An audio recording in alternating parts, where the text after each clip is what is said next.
This is Carter Conlon, and welcome to my morning. And I'm excited over the next 3 days, today and 2 more days.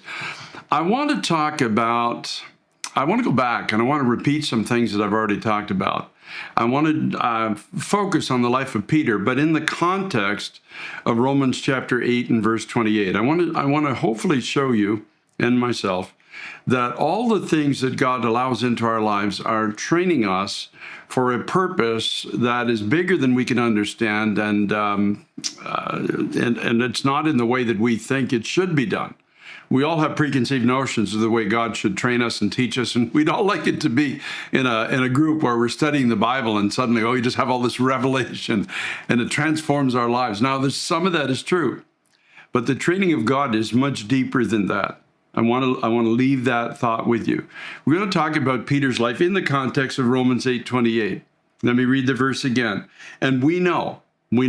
Now, sometimes we don't know, sometimes we're on the edge of knowing, but we do eventually get to the point where we actually do know that all things work together for good to those who love God, to those who are the called according to his purpose. So that verse says that we know that everything that God allows into our lives, all that we have to go through, every lesson he brings our way, whether we understand it or don't understand it, are working something together for good because we are called according to his purpose. Now, he has a purpose for each life. He has a purpose for yours. He has a purpose for mine. And the one thing I've learned over the years is that God will allow things into our lives to further that purpose that he has. And you're going to see through the life of Peter, I think hopefully I can bring some gems out of this story. I'm not going through his whole life, but just through a few events that led Peter to be a man that made a huge difference in the world as we know it today. And you'll see that in just a moment. Now let's go back to Matthew chapter 14, and we're going to read about the storm one more time. So this is episode 1 of this, the purpose of God in Peter's life, and I'm just going to call this one the storm. Now, it says immediate, verse 22, Jesus made his disciples get into the boat and go before him to the other side, while he sent the multitudes away. And when he sent the multitudes away, he went up on a mountain by himself to pray. Now, when evening came, he was there alone. But the boat was now in the middle of the sea. That's your boat. That's my boat. That's our journey with God. God sends us apparently to the other side of something where he wants us to go, and then sends a storm. Obviously, could have calmed the storm. We know that, but chose not to in this particular instance. And the boat was now in the middle of the sea, tossed by waves, for the wind was contrary. In other words, there's this huge opposition that frequently comes against us, those of us who are called by God according to his purpose. And it shouldn't surprise us. Peter himself said, don't be surprised by the fiery trial that's going to try you, as if some strange thing had happened. He finally had come to this understanding himself. In the 4th watch of the night, Jesus went to them walking on the sea.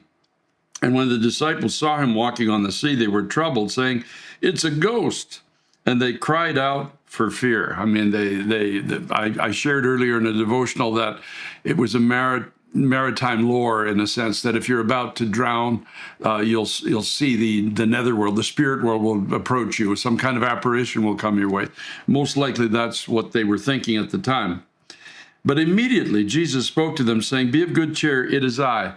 Do not be afraid. And Peter answered him and said, Lord, if it is you, command me to come to you on the water.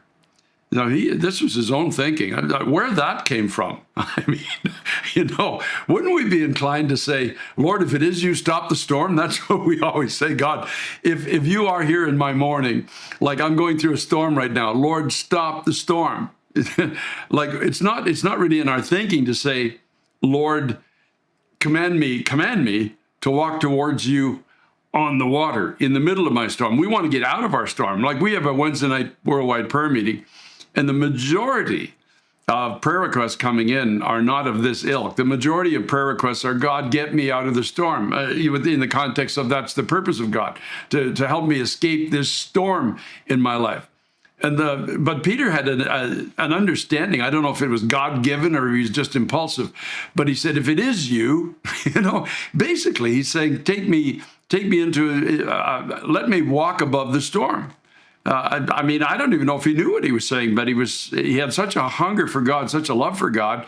At that moment, he's not even thinking about getting out of the storm. He's thinking about God giving him an enablement to walk above the storm, may I put it that way. That which should have drowned him. He's asking for the strength to go to Christ on top of that which should have caused fear in his heart. And Peter said, if it's you, command me to come to you on the water. And he said, come. And when Peter had got down out of the boat, he walked on the water to go to Jesus. I mean, this is just a phenomenal. Yeah, we all talk about the fact that he started to sink. That seems to be almost like the theme of some of our preaching. But realistically, he walked on water. Do you know anybody else other than Jesus that ever did that? But he began to walk to Jesus. And when he saw the wind, that it was boisterous, he was afraid, and beginning to sink, he cried out, Lord, save me. And immediately Jesus stretched out his hand and caught him and said to him, O you of little faith, why did you doubt? And when they got into the boat, the wind ceased. I mean, why did you doubt that it was me calling you in the middle of the storm? You know, this is our dilemma. This is the human dilemma. We want our storm to cease, and we say, God, if you'll just get me out of the storm, then we can start to talk, and then we can, when everything is calm, then you can speak to my heart. Have you ever considered that instead of getting you out of your storm, that he's calling you in your storm, and he's calling you and I in spite of our storms, and he's calling us whether or not the storm ceases is not the issue anymore. He's calling us to himself in the midst of our trials, our difficulties, our tribulation. And what's the lesson that we can learn from this? I think it's quite simple. Jesus Christ is able to keep us in the storm, not just when we get out of the storm. We're not going to perish. Why? Because everything in our lives is working together for good, because we love him. Peter did. He loved Jesus. I know he loved him with all his heart. And we're the called according to his purpose, not our purpose. I'm going to show you that how pivotal this lesson was in Peter's life. It's not the only time he was going to have to walk on water. Now don't, before you judge me, just let me explain in the next two devotionals that God was about to do something in Peter's life that was parallel in a sense to him stepping out of the boat and walking on water towards what Jesus Christ was calling him to do. The point I'm making is the lesson that he was learning was going to have an impact not only on his life, but it was going to have an impact on much of the known world today. Peter was the one who got out of the boat. And I want to challenge you, because I believe there's people today listening to this devotional that, you know, your whole focus is the storm. You know, that whatever your storm is, the work environment, your family, your the medical diagnosis you just got, whatever's come your way, the whole focus is the storm. Except Jesus is not going to stop the storm necessarily. He might at some point stop it.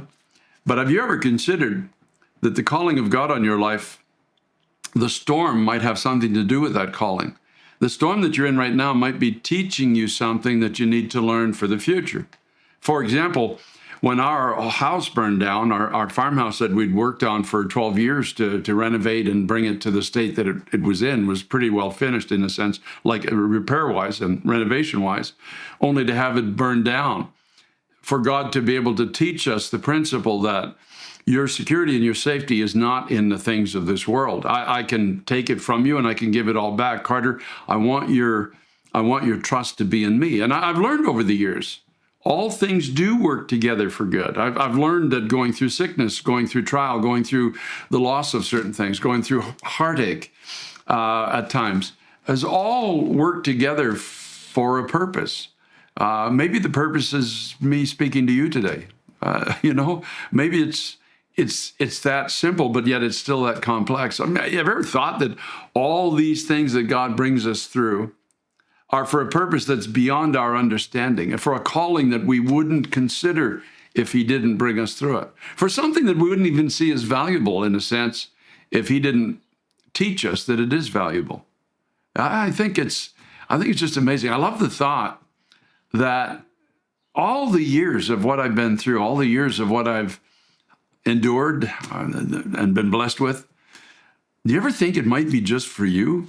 I'm talking to somebody right now on the other end of this camera that I'm looking into, that I'm just so thankful that I've been through the storms that I've been through so that I can get out of my boat of thinking about myself and my future and my family and my bank account and my everything.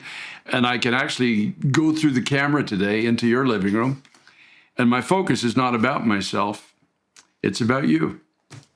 I don't focus on my own storms anymore. There's no point to it. My question is, when I go through a storm, oh Lord, if it's you, bid me come. And he has never failed me one time, and he will never fail you. I think you're going to be surprised when you see where this is leading Peter and how Jesus Christ had to train him for an event that would change the world. Stay with me. Be back again tomorrow. I hope my morning makes your day. God bless you.